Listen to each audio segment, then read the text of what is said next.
नमस्कार दोस्तों, मेरा नाम अनिल सोलंकी है। मेरे YouTube मंच लाउड जाट वॉइस में आप सबका स्वागत है। दोस्तों, मैंने अभी 2 दिन पहले एक वीडियो अपलोड किया था जिसमें मैंने ये बताया था कि जननायक और मुख्यमंत्री बनने में फर्क होता है। मैंने ये बात समझाई थी कि आज जो मुख्यमंत्री भारतीय जनता पार्टी की सरकारों के हैं वो अमित शाह से बगैर पूछे कोई भी काम नहीं कर सकते। और जो हमारी जाति में मुख्यमंत्री बने, चौधरी देवीलाल, चौधरी बंसीलाल, चौधरी चरण सिंह, ये सारे जननायक थे जिन्होंने जनता से जनादेश लिया और जनता के लिए ही काम किया। उसमें कुछ भाइयों ने कमेंट किए तथा ये कहा कि वो जमाने दूसरे थे, उस समय मंदे जमाने थे, खेती किसानी आधारित अर्थव्यवस्था थी, तुमने जनता को पशु की तरह हाँक लिया और मुख्यमंत्री बन गए। अब जमाना बदल गया, अब जनता शानी हो गई, यानी सीधे सीधे मतदाताओं की तुलना पशु से की गई। अब मैं आपको बताता हूं कि हमारे देश के अंदर एक इकोसिस्टम है जो किसी भी खेती किसानी करने वाले नेता को आगे बढ़ते हुए देखना नहीं चाहता और पूरा इकोसिस्टम काम करने लग जाता है उसको एक जाति का नेता साबित करने के लिए। अभी हाल ही की घटना है, किसान नेता श्री राजेश पायलट की मूर्ति एक गांव में लगनी थी, उस मूर्ति को लगने नहीं दिया गया। मैं चाहता तो इस पर वीडियो बना सकता था और मुझे व्यू भी मिल जाते, लेकिन फिर लोग कहते कि जातिवाद फैलाता है, तेरा और कोई काम नहीं है, तू कोई मौका नहीं चूकता जातिवाद फैलाने का। एक मूर्ति लगने से किसी गांव की शान में क्या खलल पड़ सकता था, लेकिन मूर्ति नहीं लगने दी गई, उसको जाति का इशू बनाया गया। अब आगे बात करते हैं कि हमारे समाज के अंदर जो भी नेता पैदा हुए या जो भी नेता ग्रामीण पृष्ठभूमि से आते हैं, कैसे हमारे देश का इलीट क्लास और इकोसिस्टम उनका चरित्र हनन करके उनको एक जाति विशेष का नेता बना देता है। मैं शुरुआत करता हूं सर छोटू राम से। सर छोटू राम ने किसानों के लिए काम किया। आज हरियाणा के अंदर सभी जाति के किसान, चाहे जाट हो, अहीर हो, गुज्जर हो, रोड हो, राजपूत हो, सैनी हो, लुबाना हो, कंबोज हो, सभी जाति के किसान अगर दीन बंधु सर छोटू राम नहीं होते तो भूमिहीन होते और साहूकारों के खेत में मजदूरी कर रहे होते।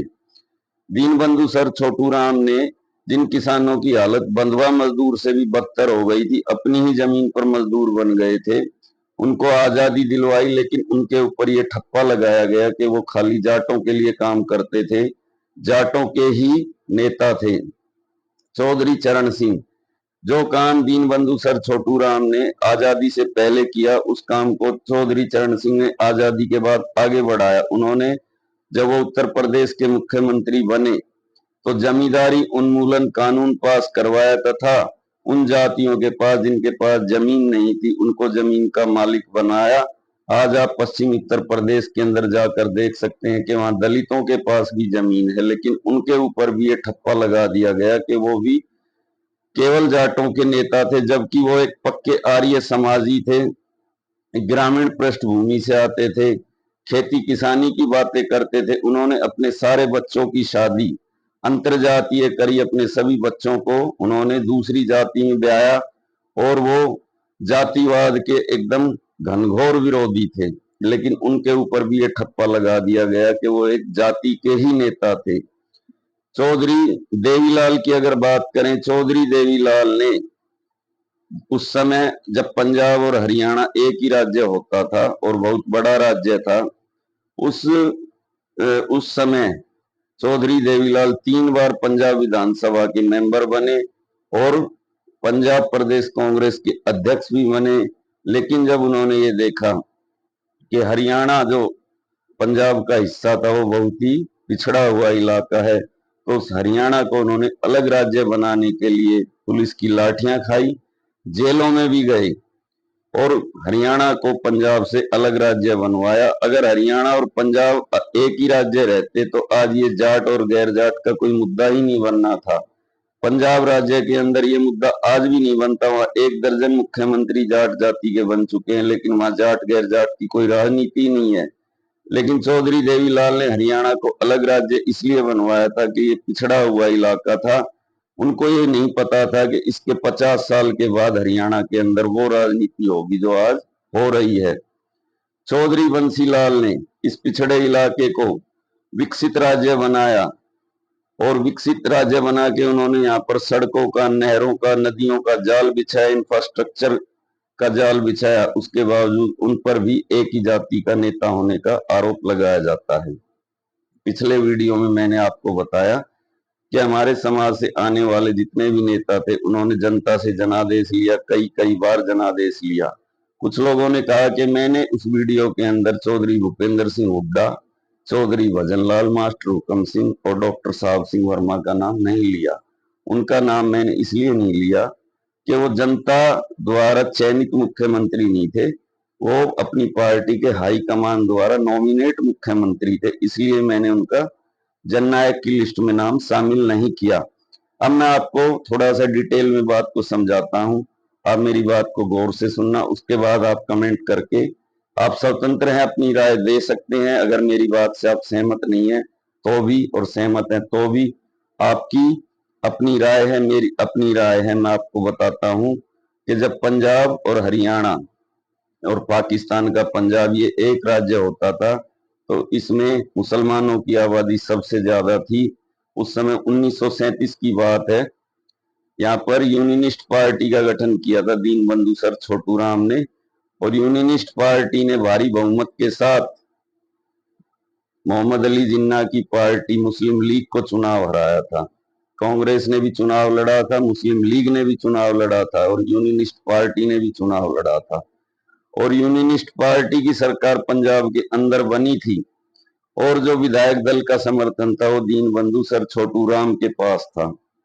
लेकिन दीनबंधु सर छोटूराम ने, उस समय मुख्यमंत्री का पद नहीं होता था, प्रीमियम बोला जाता था, प्रधानमंत्री कहते थे उसको। दीनबंधु सर छोटूराम ने खुद मुख्यमंत्री ना बन के सिकंदर हयात नाम के एक मुस्लिम राजपूत को मुख्यमंत्री यानी प्रधानमंत्री बनाया और खुद उनकी सरकार में राजस्व मंत्री बने। जब सिकंदर हयात बीमार हो गए और अस्पताल में भर्ती हो गए, उनकी मौत उनके सामने थी, तो उन्होंने अपनी पार्टी के विधायकों को बुलाकर ये कहा कि मेरी मृत्यु के बाद में मेरा उत्तराधिकारी दीनबंधु सर छोटूराम होंगे। उसके बाद उनकी मृत्यु हो गई। उनके पास एक और मौका था पंजाब का प्रीमियम यानी प्रधानमंत्री बनने का, लेकिन उन्होंने फिर से मना कर दिया और एक और मुस्लिम राजपूत खिजर हयात खान को उन्होंने प्रधानमंत्री बनाया पंजाब सूबे का।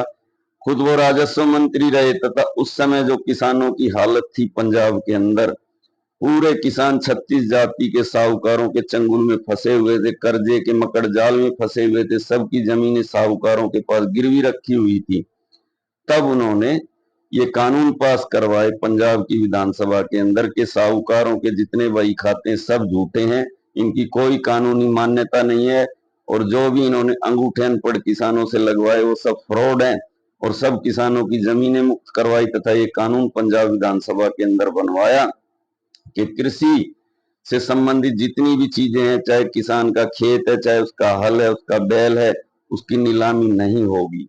उसी का आज परिणाम ये है कि 36 बिरादरी जमीन की मालिक है, जिनके पास जमीन है वो अपनी जमीन के मालिक हैं, लेकिन दीनबंधु सर छोटूराम पर यह आरोप लगाया जाता है कि उन्होंने केवल जाटों के लिए काम किया। और उन्होंने ये पीड़ा अपने बचपन में झेली थी। जब वो स्कूल में पढ़ते थे तो स्कूल के मास्टर ने उनको फीस ना भर पाने के कारण स्कूल से निकाल दिया था। जब उन्होंने अपने पिताजी से आकर ये बात बताई, उनके पिताजी साहूकार के पास कर्जा लेने के लिए गए बेटे की फीस भरने के लिए, तो दीनबंधु सर छोटूराम जब पिताजी नहीं आए तो साहूकार के घर पे गए तो साहूकार सो रहा था, उनके पिताजी, उनका पंखा जल रहे थे। जब उन्होंने अपने पिताजी से कहा कि पिताजी फीस क्यों नहीं लेके आए, उन्होंने कहा जब सेठ जी उठेंगे तब इनकी दया दृष्टि होगी तो ये पैसे देंगे और नहीं होगी तो नहीं देंगे। तो ये हुई दीनबंधु सर छोटूराम की कहानी। उसके बाद चौधरी चरण सिंह के बारे में मैं आपको बताता हूँ। चौधरी चरण सिंह ने कांग्रेस क्यों छोड़ी? जो हमारे देश के पहले प्रधानमंत्री थे जवाहरलाल नेहरू, वो वामपंथी विचारधारा के थे। वो सोवियत संघ की यात्रा पर गए थे और वहां से फार्मूला लेके आए थे कोऑपरेटिव फार्मिंग का, यानी किसानों की सारी जमीन सरकार एक्वायर कर लेती और उसके अंदर फिर कोऑपरेटिव फार्मिंग होती। सरकार अपने हिसाब से किसानों की नीतियां बनाती और किसान अपनी जमीन में बंधुआ मजदूर बन के वहां पर खेती करते। इस बात से चौधरी चरण सिंह ने नाराज होकर कांग्रेस छोड़ी और पंडित नेहरू को ये साफ शब्दों में कह दिया था कि ये कानून मैं उत्तर प्रदेश में लागू नहीं होने दूंगा। उसके बाद उन्होंने अपनी राष्ट्रीय क्रांति दल बनाया और 2 बार वो उत्तर प्रदेश के मुख्यमंत्री बने और हमारे देश के प्रधानमंत्री भी बने। जब वो जनता पार्टी की सरकार बनी और केंद्र के अंदर जब उप प्रधानमंत्री बने और जो मुख्यमंत्री का पद खाली हुआ, तो उन्होंने अपना उत्तराधिकारी एक यादव राम नरेश यादव को चुना, ना कि किसी जाट को चुना। उसके बावजूद उन पर जाट नेता होने का ठप्पा लगाया जाता है, क्योंकि इकोसिस्टम काम अपने ढंग से करता है। इसके अलावा उन्होंने अपने जीते जी अपने बेटे अजीत सिंह को राजनीति में बिल्कुल भी नहीं आने दिया और उन्होंने अपने सारे बच्चों की शादी भी अंतरजातीय करी। उसके बावजूद भी उन पर आरोप लगता है कि वो एक ही जाति के नेता थे। जो खेती किसानी की बात करते थे, उनको एक जाति का नेता करार दिया गया। चौधरी देवीलाल जी की बात करते हैं। अभी मैंने आपको बताया चौधरी देवीलाल जी पंजाब प्रदेश कांग्रेस के अध्यक्ष भी रहे, 3 बार वहां से विधायक भी रहे।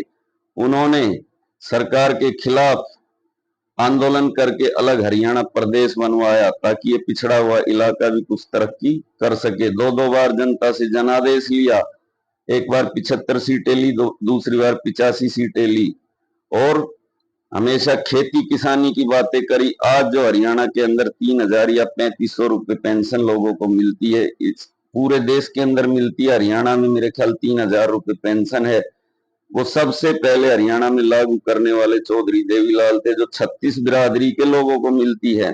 लेकिन फिर भी उन पे आरोप लगाया जाता है कि वो एक ही जाति के नेता थे। जब वो केंद्र की राजनीति में गए और जनता दल की सरकार केंद्र में बनी, तो ये बात मैं नहीं कहता, उस समय जो पत्रकार बीबीसी के पत्रकार थे मार्क टली और मशहूर पत्रकार हरिवंश ने ये बात बताई है कि जनता दल संसदीय दल की मीटिंग के अंदर चंद्रशेखर चंद्रशेखर जो भारत के पूर्व प्रधानमंत्री है, उन्होंने ये प्रस्ताव रखा था कि जनता दल के संसदीय दल का नेता मैं चौधरी देवीलाल को चुनता हूं, क्योंकि उन्हीं की मेहनत की वजह से आज हम कांग्रेस को हरा पाने में कामयाब हुए हैं। और चौधरी देवीलाल को संसदीय दल का नेता चुन लिया गया। लेकिन चौधरी देवीलाल ने खड़ा होकर ये बात कही थी कि मैं उम्र में सबसे बड़ा हूं, बुजुर्ग हूं, मेरी उम्र काफी हो चुकी है, मैं इस पद के लिए विश्वनाथ प्रताप सिंह के नाम को आगे करता हूं। और उन्होंने मिला हुआ प्रधानमंत्री का पद छोड़कर विश्वनाथ प्रताप सिंह को प्रधानमंत्री बना दिया। उस समय पत्रकार कहते हैं कि हमारे भी मुंह फटे के फटे रह गए थे उनकी ये बात सुन के। उसके बावजूद भी उनको ये कहा जाता है कि वो एक ही जाति के नेता थे। और जिस समय जनता दल बना, उत्तर प्रदेश और बिहार के अंदर मुख्यमंत्री के पद की बात थी, तो चौधरी देवीलाल ने अड़के उस मीटिंग के अंदर मुलायम सिंह यादव को मुख्यमंत्री बनाया। नहीं तो विश्वनाथ प्रताप सिंह ने अजीत सिंह को मुख्यमंत्री पद के लिए नॉमिनेट कर दिया था, लेकिन चौधरी देवीलाल ने वीटो किया उस चीज को और मुख्यमंत्री मुलायम सिंह को और बिहार में लालू प्रसाद यादव को बनाया। उसके बावजूद भी उनको एक ही जाति के नेता का ठप्पा उन पर लगाया जाता है। इसी प्रकार से चौधरी बंसीलाल की बात करते हैं। चौधरी बंसीलाल ने जाति से धर्म से ऊपर उठकर हरियाणा का विकास किया।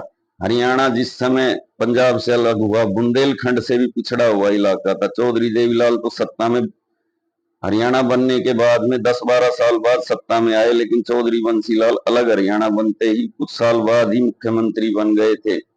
उन्होंने हरियाणा के हर गांव में पानी पहुंचाया, हर गांव को सड़क से जोड़ा और वो हरियाणा जो आज पूरे भारत का सबसे विकसित राज्य, एक समय पर इतना पिछड़ा हुआ राज्य था जैसे बुंदेलखंड की तरीके से। लेकिन उन पर भी ये ठप्पा लगाया जाता है कि वो एक ही जाति के नेता थे। वो 3 बार कांग्रेस से मुख्यमंत्री रहे, लेकिन चौथी बार उन्होंने अपनी पार्टी हरियाणा विकास पार्टी बनाई और उससे भी मुख्यमंत्री वो बने। उसके बाद चौधरी ओम प्रकाश चौटाला के बारे में बहुत सारी बातें कही जाती हैं। उनको तानाशाह बताया जाता है, उनपे गुंडागर्दी के आरोप लगाए जाते हैं, उनपे जातिवाद का आरोप लगाया जाता है, तथा कुछ लोग कहते हैं कि वो जेल में भी रहे। ये बात उन्होंने एक बार एक प्रेस वार्ता में एक पत्रकार से बात कही थी कि जिन बच्चों को मैंने नौकरी लगवाया, वो बच्चे सारे जो आज टीचर भर्ती हुए थे सब प्रिंसिपल बन चुके हैं। मैंने उनके लिए 12-13 साल की जेल काटी। और ये बात भी उन्होंने चैलेंज के साथ कही थी कि उनमें से उस लिस्ट को आप निकाल कर देख लीजिए, जिन बच्चों को मैंने नौकरी लगवाई उनमें से 10% भी मेरी जाति के नहीं थे। सारे दूसरी जाति के बच्चे थे जिनको मैंने नौकरी लगाया। बस गलती उनसे ये हुई कि उन्होंने एक नौकरशाह के द्वारा बनाई हुई लिस्ट को हटा के अपनी मर्जी से लिस्ट बनाई और उसके बाद उसकी सजा उन्होंने बुढ़ापे में 12-13 साल जेल में रहकर काटी। इसके अलावा जो आज हरियाणा के गुड़गांव के अंदर जो हम मिलेनियम सिटी देखते हैं, जो दुबई और संघाई जैसी जैसी सिटी को भी माफ करती है, ये चौधरी ओम प्रकाश चौटाला के टाइम पर ही विकसित हुई थी। वो चाहते तो ये मिलेनियम सिटी अपने गृह जिले सिरसा में या हिसार में भी बना सकते थे, लेकिन उन्होंने गुड़गांव को ही चुना, जबकि गुड़गांव के अंदर इतनी संख्या हमारी जाट जाति की नहीं है, लेकिन फिर भी उन पर जातिवाद का आरोप लगाया जाता है तथा उनको बदनाम किया जाता है। तरह तरह की बातें की जाती है कि वो गुंडों को संरक्षण देते थे, गुंडों की पार्टी थी। इतिहास के अंदर कुछ चीजें ऐसी होती हैं, कुछ भूल हो जाती हैं। चौधरी देवीलाल के बारे में लोग कहेंगे कि वो अनपढ़ आदमी था इसलिए उसने प्रधानमंत्री का पद स्वीकार नहीं किया। जो आदमी दो दो बार हरियाणा जैसे सूबे को चला सकता है वो देश को भी चला सकता है। एक कांग्रेस के नेता हुए थे कामराज नाडार, वो एक एक दिन भी स्कूल में नहीं गए थे, लेकिन पंडित जवाहरलाल नेहरू जो कि हार्वर्ड कैम्ब्रिज जैसी यूनिवर्सिटियों से पढ़कर आए थे और जो कि बैरिस्टर थे, वो उनसे सलाह लिए बगैर कोई काम नहीं करते थे। और पंडित जवाहरलाल नेहरू की मृत्यु के बाद कामराज नाडर को उनका उत्तराधिकारी बनाया गया, लेकिन उन्होंने भी प्रधानमंत्री का पद ये कह के अस्वीकार कर दिया था कि मुझे तमिल के अलावा कोई भाषा बोलनी नहीं आती, ना मैं हिंदी बोल सकता ना मैं अंग्रेजी बोल सकता। तो पढ़ाई लिखाई का और बुद्धिमानी का सीधा सीधा आपस में कोई भी संबंध नहीं होता है।